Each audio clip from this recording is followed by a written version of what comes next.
goals today. Today, we're going to represent a real world situation with a two-step equation involving rational numbers, and then we're going to solve that real world problem using a two-step equation involving rational numbers. So we're bringing everything together from the last few lessons.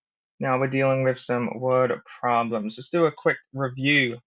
Okay, you add and subtract rational numbers the same way, regardless of whether the numbers are whole numbers, if they're integers, fractions, or decimals. All right, add or subtract. All right, pause the video, try it yourself, then we'll review. All right, how did you do? Question one, is your answer positive or negative? All right, it's going to be negative, right? Looking at it quickly, right? We're adding a negative. So when we add a negative, and if both of them are negative, right? They're both negative. Negative 5, 6, negative 2 and 1, 6. So that means our answer is going to be negative. Okay. And now, if you remember the trick, what's the trick? They have the same sign. Okay.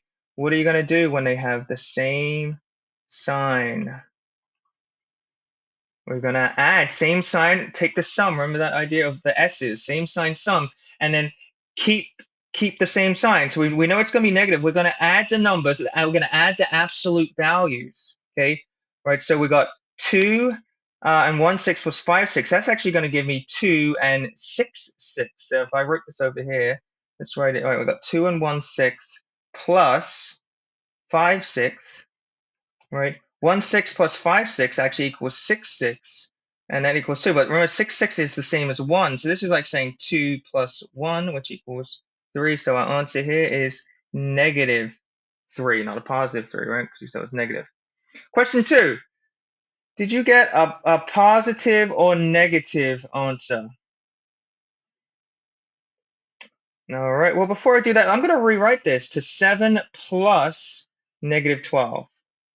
Okay, just so you can do that if you want. You don't have to, right? You should get a negative response because the 12 is bigger, right? So remember, bigger is the winner, right? I got a positive 7, negative 12. 12 is bigger than 7, so my answer is going to be negative. Okay. Well, let's just say you had $7 and then you had to pay somebody $12, right? Well, you don't have enough money to pay them, so you'll be in the negative. Okay. What are you going to do with these numbers or the absolute values of these numbers? Remember, these are different signs. Different signs. What are you going to do?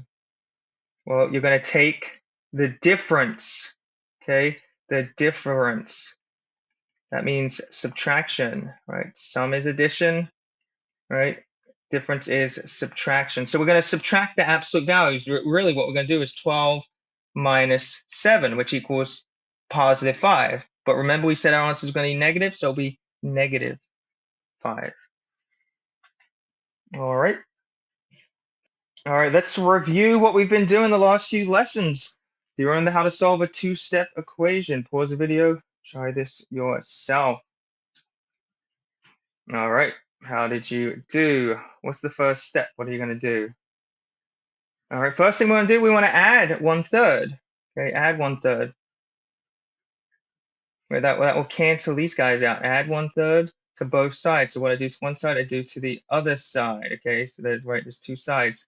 All right, so now I'm left with negative 3/5 x equals. Now, if I have negative 2 plus 1/3, that's going to actually give me negative 1 and 2/3.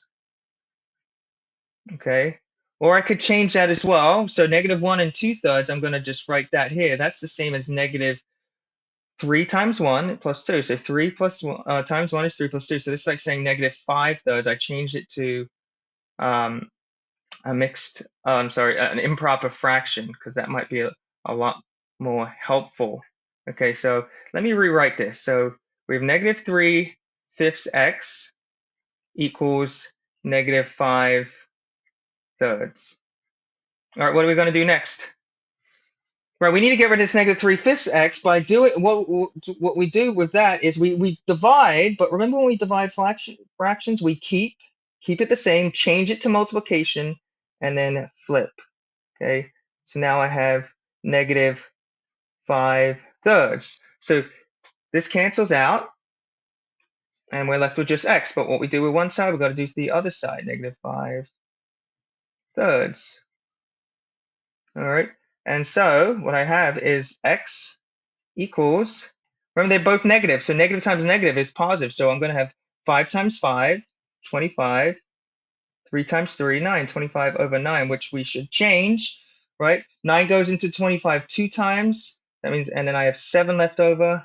There's my answer, 2 and 7 ninths. Make sure your answers, if you have an improper fraction, you change them to mixed numbers. And I will see you guys in our next video.